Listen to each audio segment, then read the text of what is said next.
Oi, eu sou a Bruna e eu vim falar sobre termodinâmica. A termodinâmica, ela trata dos fenômenos relacionados a calor e temperatura. Eu vou enunciar a lei zero da termodinâmica com uma imagenzinha, né, um desenho. A lei zero da termodinâmica, ela vai dizer assim, ó, se dois corpos A e B estão separadamente em equilíbrio térmico, e eles estiverem em equilíbrio térmico com o corpo C, eles estarão em equilíbrio térmico entre si. Então, A e C estão em equilíbrio, B e C estão em equilíbrio, portanto, A e B vão estar em equilíbrio térmico entre si. Um exemplo da aplicação dessa lei, a gente tem uma xícara de chá quente e um cubo de gelo. A temperatura do chá é maior que a temperatura do gelo. Colocando o gelo dentro do chá, a gente vai, depois de um determinado tempo, atingir uma temperatura de equilíbrio. Portanto, a temperatura 1, que é a temperatura do chá quente, é maior que a temperatura de equilíbrio, e a temperatura de equilíbrio é maior que a temperatura do gelo.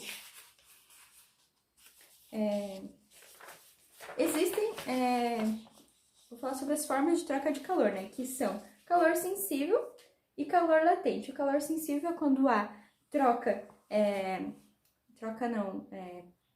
diferença de temperatura. E o calor latente é quando existe uma mudança de fase, que pode ser o gelo fundindo, né? Vamos falar um pouco sobre a primeira lei da termodinâmica agora, né? A primeira lei da termodinâmica, ela vai tratar de energia interna. Ela diz assim, ó, que a variação da energia interna, ela vai ser igual à quantidade de calor trocada pelo sistema, menos o trabalho realizado. Eu coloquei aqui um gráfico e uma imagem para dar um exemplo disso, né? De como funciona o trabalho e a variação da energia interna. Então, digamos aqui que a gente tem um gás aqui dentro. Aqui é uma parede adiabática nesse sistema fechado. Aqui tem um reservatório térmico e aqui um botãozinho para ajustar a temperatura. Se a gente tiver... Aqui tem uma quantidade de chumbo, esferinhas de chumbo, que vai fazer com que realize trabalho sobre o gás ou pelo gás. Então, se a gente tiver um trabalho sendo realizado pelo gás, então a gente tem esse caso aqui, né, que é uma expansão. O trabalho, a gente vai ter uma pressão menor, então o gás vai expandir, ou seja, foram tiradas as esferinhas de chumbo. Então, quer dizer que o trabalho vai ser positivo e a variação interna também será positiva, né, nesse caso. O trabalho aqui, só para falar um pouquinho sobre ele é dado pela variação infinitesimal, né, de uma integral, no caso, do volume final, do inicial até o volume final, que é aqui. A integral, ela é dada pela área do gráfico aqui abaixo, onde está grifadinho de azul. Falando sobre alguns processos, né, termodinâmicos, especiais, temos o processo adiabático, que é dado onde não há troca de calor, então calor igual a zero, e a variação da energia interna é menos o trabalho. Processo isovolumétrico, onde o volume é constante. Quando o volume é constante, aí o W, que é o trabalho, vai ser igual a zero, e, portanto, a variação da energia interna vai ser igual ao calor, somente. A gente tem também os processos cíclicos, onde a variação da energia interna é nula, portanto, o calor é igual ao trabalho, e esse aqui é um gráfico que representa esse processo cíclico, né? Que vai de um estado inicial até um estado final.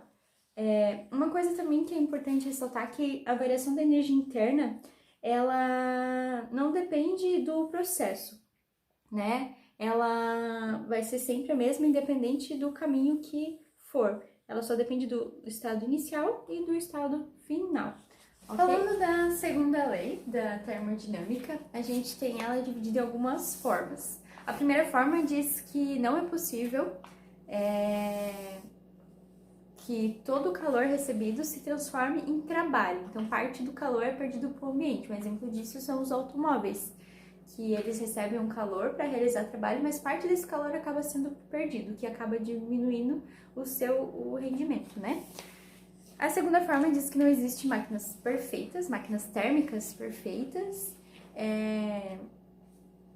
em uma máquina real, operando entre duas temperaturas, uma temperatura quente e uma fria, pode ter uma eficiência maior do que uma máquina de Carnot. Essa máquina de Carnot, ela é uma máquina ideal, que tem um rendimento de 100%. Ela serve para servir de parâmetro para ver o rendimento de eficiência das nossas máquinas reais, né? Aqui eu trouxe falando sobre a eficiência térmica. A eficiência térmica de uma máquina ela é dada por 1 menos a quantidade de calor frio que entra, dividido pelo calor quente. Aqui tem um gráficozinho que mostra. Uma máquina térmica, aqui você pode ver, ela trabalha em ciclos, né? Então, processo cíclico. Aqui, para dizer uma máquina que seria ideal, né? Seria se essa quantidade de calor frio fosse igual a zero, e a gente teria uma eficiência igual a 1, que é 100%, né? Portanto, essa máquina seria perfeita, o que pela segunda lei não existe, né? Segundo o postulado da segunda lei. Depois, a gente vai falar sobre a entropia. O que seria a entropia? A gente sabe que na vida existem os processos que eles são irreversíveis. Na verdade, praticamente todos eles são. Os processos termodinâmicos, por exemplo, você tem ali uma xícara de chá quente, naturalmente ela vai esfriar. Ela vai perder energia, vai perder calor e vai esfriar. E o contrário não vai acontecer sozinho, espontaneamente. Tipo, aquele chá não vai se aquecer sozinho, sem que haja alguma interação de alguma coisa, que haja um trabalho sendo realizado sobre ele. E é disso que vai falar a entropia. Então, enunciando, ela diz o seguinte, que só existem processos reversíveis para gases ideais, onde não há atrito, e o processo de realização ocorre tão ali lentamente que o processo possa ser invertido em qualquer estágio, efetuando uma variação infinitesimal no ambiente do sistema. Era isso que eu queria passar. Muito obrigada.